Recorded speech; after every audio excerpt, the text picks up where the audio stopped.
Yeah. Okay. Guys, ready? Denver, it's the last day. What's a week been like so far? It's been a super busy week. Yeah. Just having the energy in Denver has been fantastic. Meeting all the builders, especially meeting people also working similar kind of IP categories. It's been a whole lot of fun. Yeah.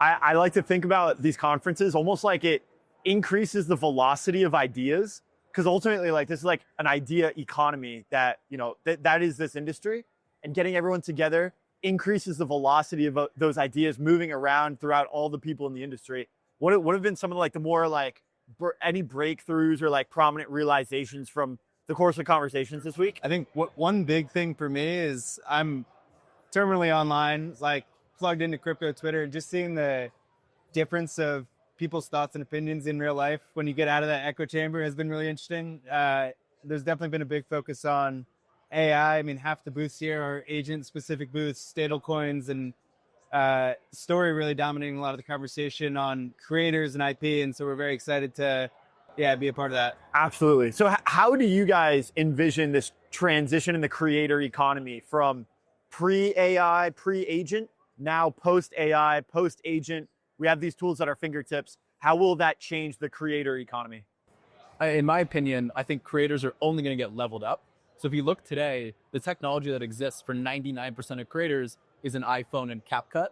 When you look at these new tools like Midjourney, Runway, creators are now able to produce content. It is absolutely mind-blowing for almost zero marginal cost. So I think what you see is this kind of connection between what used to be this really kind of like gated industry in Hollywood producing high quality content. So now anyone in the world with, a couple keystrokes can produce on that level. So I think you see this massive kind of golden age in the creator economy where it goes from gimmicky dancing on TikTok with kind of like reviews and interviews into this like unbelievable entertainment franchise. Awesome. Anything to add?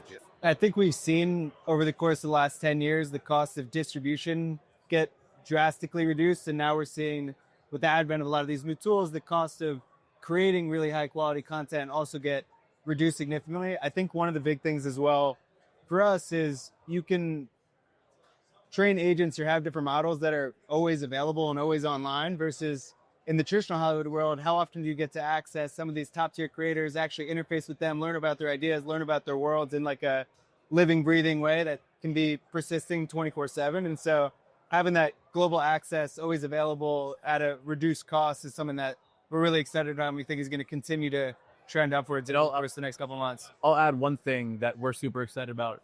When you look at the creator economy today, everybody's building their own individual brands. One thing that Story enables us to do is we can offer our IP of Emergence as a distribution engine for all those creators, right? So you're a young up and coming guy, interested in sci-fi, interested in creating content. How do you break through, right? With Story's new technology where we can actually let creators build content within our universe, they have this brand new distribution engine where they can actually earn and own the content they output, as opposed to just creating some, sci-fi fanfic on top of Star Wars and having that be the kind of, the business they're running. Yeah. Okay, so we'll get into some of the more practical ways that the community can use the technology. First, I wanted to ask a little bit of a higher level question about kind of this shift in the creator economy. We now have this technology that is global, distributed worldwide, and it's going to bring down the barrier to enter this industry by, bring it all the way down, right? And that democratizes the creator economy. In a certain sense, does that also commoditize like creation, like content, in the sense that now, it's abundant, everyone can create it, it's so easy to create that we're going to be kind of like, we're going to have this like onslaught of new content. At a certain point, is it too much, or how do we kind of parse through and like improve the discoverability of content so that we make sure we're not just serving slop, that to people? It's a really good question. I think when you look at like the new AI revolution, it's adapted business, right? Every business today is incorporating AI into their workflows, and all it did is level people up, right? So I think what you're going to see is you'll see this kind of like step up in content. You're still going to have things that are shit, right? There's going to be a whole sea of content, and TikTok and YouTube and Instagram build algorithms to show content to 5 people. If you don't interact with it, then it's 0. But you're still going to have that really, really high quality VAR. So, the bar just raises, right? So, I think you just kind of, a rising tide rises all boats, right? Yeah, there's a level of like crafts and tastes that still are going to be relevant for the highest quality of content to break through. Because you're totally right. Like the barrier's down here, which means there's going to be so much noise out there, a lot of slop out there, which just lets the people who are really, really talented tap into that higher level and push the bar for the higher quality stuff just further up. And I like how you describe it in forms of like taste. Like everyone's got their own taste, like something that, you know, you guys like, I might not like, something I might not like, you guys like. These videos of like, is it cake or not? Like what, who would have thought that would become some like massively popular sector of content? But it's just like that appeals to some people, and then other people it doesn't, right? And the tech drives the creativity. Right. Like without TikTok and YouTube, you would have talked to a Hollywood creator 20 years ago, and you're like, what's the next generation? They would have told you it's going to be bigger movies, better TV shows. But all the kids today are watching, like you said, is it cake or is it fake? Or they're watching someone else play video games, or someone else do reviews of random content, right? So we're going into this world where it's just leveling everyone up. Yes, and we don't get that type of weird connection if the barrier to entry is not super low. That's how we kind of increase the scope and the breadth of content that is available. Awesome. So you guys are building Emergence and obviously leveraging Stories IP protocol. First, kind of take us through the user journey of Emergence, and then, you know, love to talk about kind of the implications of this in the rest of the Story ecosystem, and then the ecosystem generally. All right. So with Emergence today, anybody can. I'll take one step back. So Emergence is this massive sci-fi franchise developed by David Goyer, and it was built to be a creative sample, right? So anybody can join, learn about the world, understand the content, and then ultimately become a builder within that space. So we're kind of operating in two worlds right now. One is, how do you get mass adoption around the IP? Like, we think that reading a book is kind of like old age. So a new age is really AI chatbots. So on our platform, we built an AI chatbot that's trained on all the Emergence content and can become your thought partner and co-pilot, help you develop content, right? So now anybody from Spencer to myself who never identified as creators before this, so my mom can go to our website and start building stories within 3 minutes. So that's one path. The second path is really operating with these creators as like a production company, and we go find the most talented creators in our ecosystem, and we work with them to develop mini franchises and mini series on top of the IP, right? So my vision and my dream is to, in a year from today, have 10 to 15 fully AI creators who are building their own mini series on top of Emergence and distributing those on TikTok, YouTube, Instagram, and we become this kind of like new hybrid production company where the IPs act in the distribution across the board, and all these creators are building businesses on top. Yeah, absolutely. And when I'm looking at this, I'm coming to Emergence and I'm using the platform for the first time. Obviously, the first thing that I can do, the first most apparent thing, is chat with this chatbot, right? How do we go from chatting with the chatbot, kind of like using it as a means of inspiration, into like a foundational new franchise that, you know, has some sort of business model around it? Yeah, we've been treating the initial launch. We've only been live for a month, and the first month, that initial Atlas experience is very much so like you have a 24/7 librarian who knows all the different nooks and crannies and Easter eggs and ins and outs of the universe. What we are really excited about and what we're planning to release in the next couple of weeks is adding storytelling capabilities to that agent, right? So rather than just having a call and response and exploration, you cannot not only explore, but also build within that universe and tell really rich stories with interesting dialogue and conflict, building upon the playground that is Emergence with all the infrastructure and bones that David built with that foundation. Do you guys mind telling David's story a little bit? Like, where did this come from? Yeah, David is an incredible storyteller. He's been in the traditional Hollywood world for the last 25 years. His background is he was a writer and producer on AAA franchises like the Dark Knight trilogy, Blade, Foundation, Man of Steel. And he's always been ahead of the curve and willing to embrace and you know, be interested in innovative new technology. And so when he saw what you could do with crypto and blockchain networks over the course of the past 5 years, he became really excited about new ways for communities to gather around shared cultural ideas, right? And there's obviously so much that you inherit with building on a platform like Story. You get licensing at scale, payments at scale, right? The ability for capital formation to take place globally, instantly. He saw that there was a lot of buzz and excitement in this area. And so he began looking deeply into the ecosystem, met with our team, met with the Story team, and naturally we partnered with David, and he was willing to take a bet on us to bring his next franchise to life, built to be built on on-chain rails as well.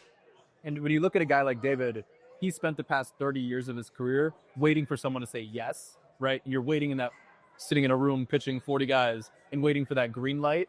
With this new technology, he can now put his ideas out in any second and get that validation from the community. So that's something he's super, super excited. Yeah, it feels like a YouTube moment where, like, previously I had to go, like you're saying, pitch a production company. They had to buy the script. If it's a TV show, maybe agree to a pilot. It has to like pass some sort of user testing.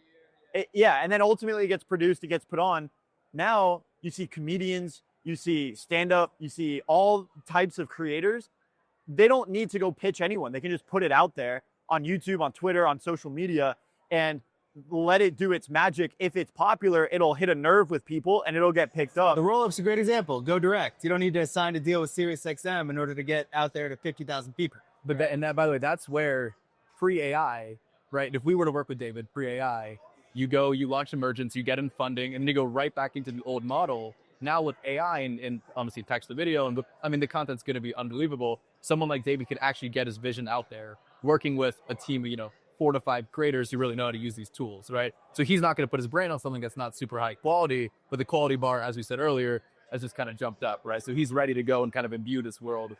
On that quality bar piece too, one of the biggest anecdotes that we've learned from David over the course of the past many months is he's worked on some of the biggest franchises that exist, right? Star Wars, Batman, and he's oftentimes sat in a room in Burbank somewhere in some boardroom with 20 executives in suits who are not creatives and not necessarily obsessed with the franchise, coming up with ideas for merchandise or different plot lines, wherever the case may be. They go battle back and forth over what the t-shirt line for insert X franchise is.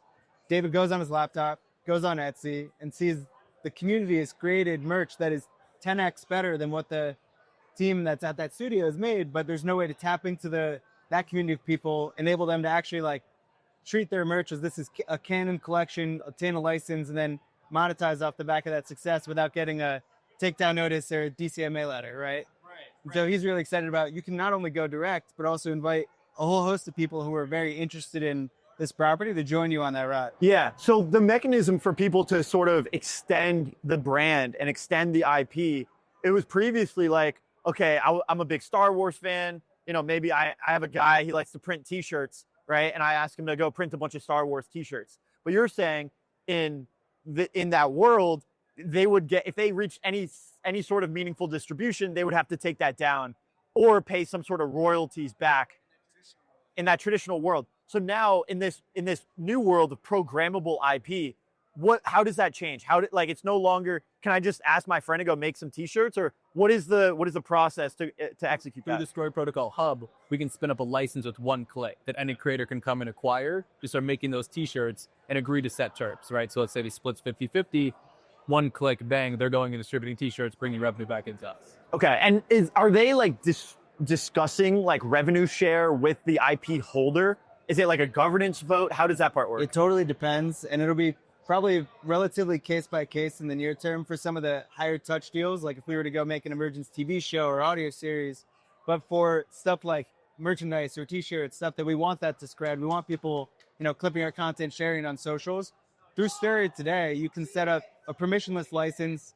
Here's the predefined rules. There doesn't need to be discussion back and forth, and you can say, I love this property. I'm going to put one of the factions on a beanie, print it, sell it, and here's the terms directly right here. Like anybody in the world can come access that license, acquire it, and go start making today. Perfect, makes perfect sense. Some of the lower lift things, you kind of programmatically set those rules. Other more case by case things could have a bigger addressable market, kind of work those on a case by case basis. Now, when it comes to, the IP itself, obviously people are going to leverage their imagination. They're going to come up with all kinds of fun, crazy ideas, but it all is going to stem from that core IP, right? Are you guys kind of working with like a very set IP, or are you guys kind of like incorporating new IP as people come in? Are you guys open to adding in some like I have a pudgy penguin, right? Can I use Emergence and use Story to like kind of extend that? Or are you guys working with a very set group of IP that is entirely David's franchise? That's a great question. So you'd be making derivative content. And the way we set up the licenses is you can come in and make a derivative piece of whatever you want to make, right? Let's say it's an NFT project where it's a pudgy penguin that kind of looks like an Emergence character. You want to go build that, right? That's yours to go do, and that's just derivative.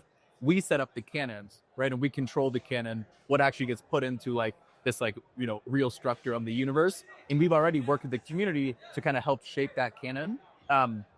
But we plan to own that pipeline, right? And David owns that pipeline, and we can't make up, and we could, but we don't make updates to that canon unless David's approval, right? And why we do that is the IP can't go off the rails, right? We have a guy like David who's such a great storyteller, crafting this narrative and crafting this world, right? If you let anyone come in and do anything, it kind of just could muddy the franchise a bit, right? The derivatives are fantastic, but when you go to license this to a traditional player, go make an audio series, a YouTube series, go make a full animated TV show, you have to have that core canon that we own. One of the biggest pieces as well is actually having a process to take something that is lore and then bring it into canon.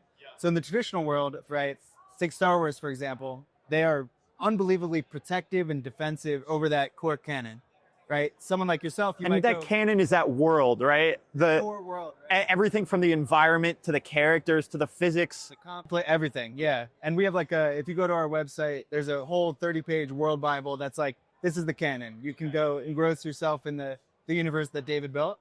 For us, we want to have a way in which we can ingest the top ideas that are lore and then actually make them canon and give attribution back to the people who are creating that lore. So, for example, if you were to write an Emergence fan fiction and post it on Wattpad and it gets 50 million views and people are liking it and sharing it and making their own merch, that's the best signal there is that this is something that people are really drawn to, attached to, and maybe this should be actually a part of the core main narrative, right? There's no reason why that needs to sit outside the current system, and that relationship between canon and lore, that doesn't really exist for traditional studios. This canon is almost like the core timeline for that universe. You have like these offshoots, and then you could actually merge those offshoots into the core canon, and you allow these almost like L2s or like adjacent storylines that evolve in parallel as like an experimentation grounds to see, does the market like it? Does the community like it? If so, incorporate it into the main timeline, merge those storylines. And we have a canon collection on Story Protocol, so you guys can all go look at like what have we already kind of justified as canon. Awesome. Yeah, and it's not just like narrative explorations, but comics and audio and NFT collections. Like there's so many mediums of expression that people might be able to take this property and go run with. And so people can experiment with those like branches off that main canon in any which way they can imagine. To wrap up here, and this has been a fascinating conversation, could you just kind of from start to finish tell that lore, like that storyline of that canon, like trace it through, for the audience, and then we'll kind of get into some predictions or maybe, some perspectives on where you guys would like to take that in the near future? Yes. So Emergence is really a story of homelessness, right? And there's these 3 advanced races, and they're kind of battling for who becomes the most superior race. There's the Xenogast, the Shard, and the Kind. And within that universe, there's this thing called the White Fountain. And the White Fountain ejects these relics.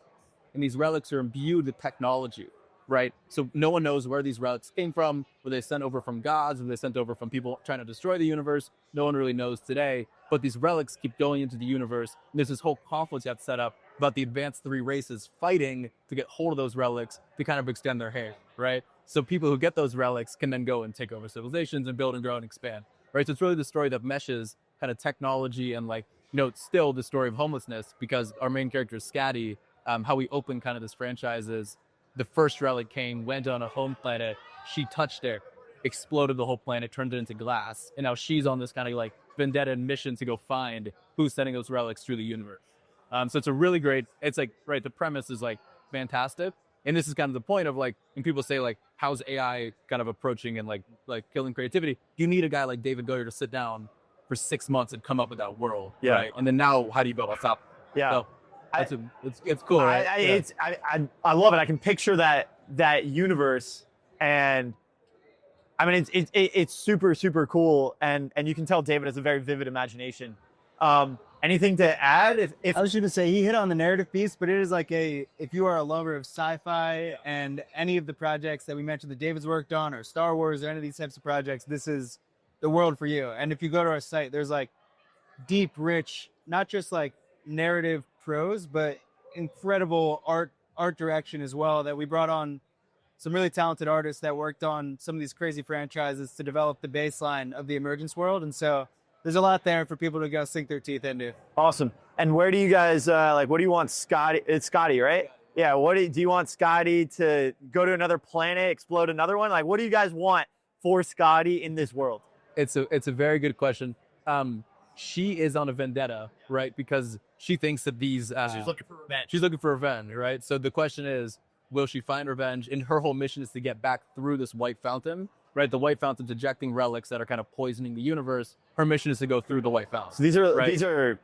these are like these relics are almost like destructive. They're okay. So is this a benevolent creator or an ambivalent creator? Gotta read the story. Ooh, okay. Gotta Well, read it the sounds story. like the story's still to be written. Yeah, We're still to find out who's sending these relics to this universe. exactly. What do you want to see for Scotty? Yeah, I think Chase hit the nail on the head. One thing I want to see is really just like how people are reacting to what's there. Over the course of the next many months, we'll be releasing some of the early narrative thrusts where you can see the storyline that we're envisioning for Scotty, and we're really receptive to feedback from that core community. And so when we first launched a month ago, we released this world Bible that was like a first version that David had developed. Got a ton of feedback from these deep sci-fi fanatics who had all these thoughts and opinions on, hey, you're missing a little gap Yeah, here. exactly. Matter of fact, that's not correct. And we're like, oh, And helped us shape and level up that initial like core story. And we just released this Spook, the updates to the World Bible with the community feedback as a part of that. And so we have some ideas as to where we think Captain Scotty might go, and we're looking forward to people's responses, ideas, and feedback, and to see where we could chase it from there. I love it. Well, I wish Scotty all the luck in the world in finding revenge and finding the ultimate creator. And I can envision a video game and playing as Scotty in this world very, very soon. Guys, thanks for taking the time and chatting with me and telling Scotty's story. yeah, thank you. Appreciate it. Absolutely. Yeah, thanks It was so a much. pleasure. Cheers. It was awesome. Fun? Yeah, it was Good? Yeah, Yeah? yeah, Cool. Great job. You're a great host. Oh, thanks, man. Yeah. Yeah.